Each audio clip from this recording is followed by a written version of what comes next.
Бүгін біз қабыл алып тұрған чечим бұл тарихи чечим.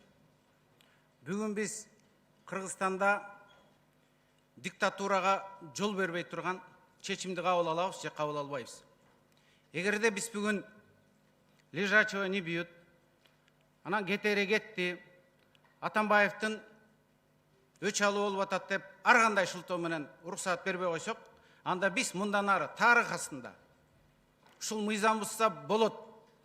Эң жогорку, эң мартабалуу, эң бийликти мындай таасирлүү кызматка келген адам президент.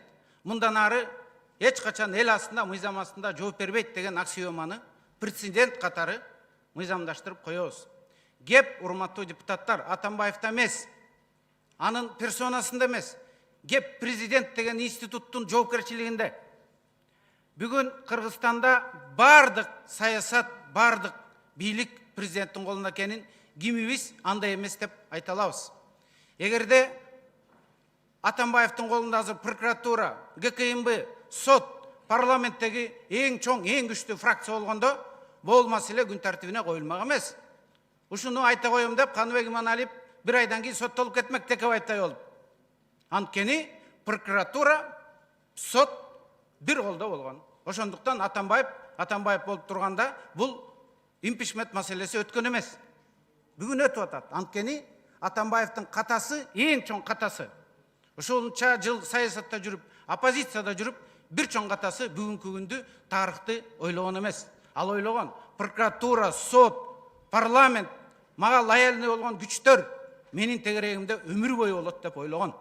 Мына бүгүн ал катасынын тарых көрсөтүп атат. Ошондуктан урматтуу депутаттар, бүгүнкү окуя, бүгүнкү мына саясий, биздин чечим саясий, юридикалык бааны прокуратура берет. Биз саясий чечим менен бүгүн кол тийбестигин гана алып коюшубуз керек.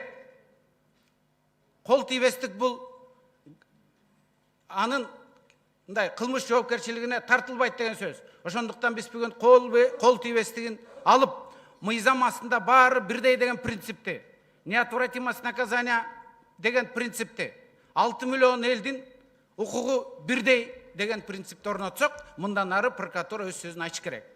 Эгерде мына жерде генералдык прокурорда келип качса жакшы болмок. Мен генеральный прокурорго дагы айта турган сөзүм болмок.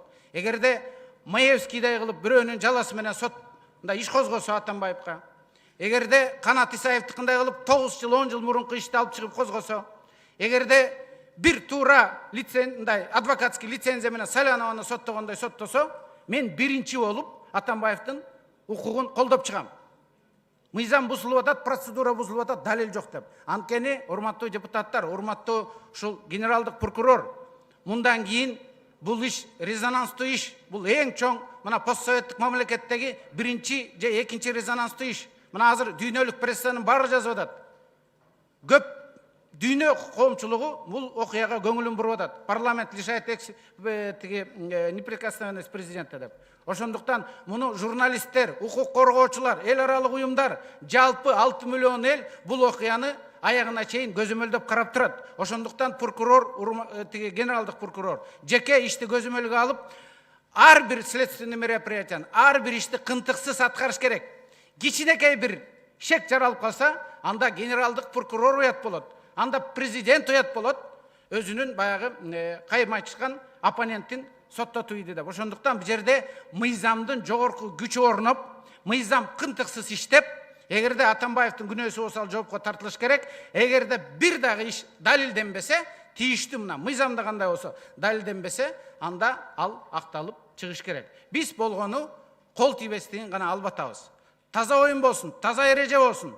Эгерде биз бүгүн кол тийбестигине тийбей койсок, анда ушул маселе ачык бойдон калат. Анын кылмышы бар болчу, парламент анын аберин жаап, жол бербей койду деп. Ошондуктан мыйзамга салалы, мыйзам чечсин, мыйзамдын жогорку күчү камсыз болсун. Анан урматтуу депутаттар, бул окуя кийинки президенттер үчүн дагы чоң өрнөк, чоң сабак болот. Кийин Кыргызстанда канча президент болсо, канча мамлекет башчысы болсо, ошонун бардыгына бул окуя чоң сабак болуш керек. Бир гана президент эл астында жүзү жарык болуп, кийин минтип парламент аны талкуулабагандай кылып, кийин ага баягы тарых каяш айтпагандай болуш үчүн президенттин бир гана эрежеси болуш керек. Ал таза болуш керек, ал абири таза болуш керек, ал колу таза болуш керек, ал Атамбаев кетирген каталарды кетирбеш керек. Ошондо биз ушул бүгүнкү күндөгү тазалануу процесси деп коет бүгүн. Бүгүнкү күндөгү саясий чечимибиз тарых астындагы эң туура чечимдерден болуп калат.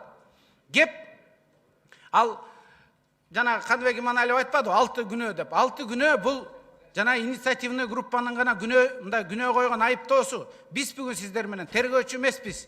Биз ар бир следственный мероприятияны өткөргөн жокпуз жана өткөрө албайбыз. Ошондуктан биз күнөөсү барбы же күнөөсү жокпу деп так кесе эч ким айта албайбыз. Ошондуктан биз бул сөздү прокуратурага узатып атабыз. Мындан ары процедураны прокуратура иш алып барат. Прокуратура, мен жана башында айтып кеткендей, ачык айкын массалык маалымат каражаттары менен улам ай сайын, жума сайын пресс-конференция өткөрүп, коомчулукту мындай маалымдап, кайсы процедуралар болуп атат, кайсы далилдер бар, кантип соттоп атабыз деп, жалпы коомчулуктун астында Атамбаевдин болгон күнөөлөрү болсо, элге ачык айтыш керек. Ал эми эгерде айтылган 6 айыптын далилденбегендери болсо, аларды далилденбеш керек деп айтыш керек. Ал эми биз сиздер менен ушул боюнча аягына чейин калыс болуп туруп, өзүбүздүн калыстыгыбызды ар дайым айтып, эгерде күнөөсү жок болсо, эгерде прокуратура анын укугун бузуп атса, биз болушуп Атамбаевга эмес, мыйзамдуулукка болушуп чыгууга биздин моралдыктагы, мыйзамдыктагы элдин астына берген антыбыз боюнча да биз ошол мыйзамдуулукка тике турушубуз керек. Анан мен башында айткандай, бул жерде кеп прецедентте. Эгерде кийинки президенттерге сабак болсун десек, биз бүгүн бул чечимди кабыл алып беришибиз керек. Урматтуу депутаттар, Кыргызстанда бүгүнкү биздин конституция боюнча, бүгүнкү мыйзамдар боюнча эң жогорку кызмат бул президенттин кызматы.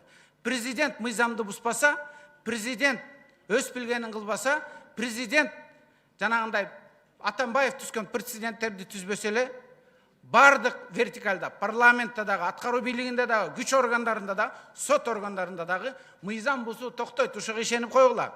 Эгерде башында мыйзам сакталбаса, ушу башкы институтта, башкы рычагта, анда мыйзамдар ылдыйкы вертикаль боюнча кандай бузулса ошондой бузулуп келе берет жана жүрө берет. Ошондуктан урматтуу депутаттар, бүгүнкү биздин чечим тарыхый, тарых астындагы сиздердин, биздердин бардыгыбыздын жоопкерчилигибиз. Биз өч алуу же болбосо бир башка себептер менен эмес, мыйзамдын жогорку күчүн орнотуш үчүн, калыстыкты орнотуш үчүн, кийинки биздин бардыгыбызга парламент үчүн дагы бул сабак болуш үчүн биз бүгүнкү саясий чечимди кабыл алышыбыз керек. Рахмат.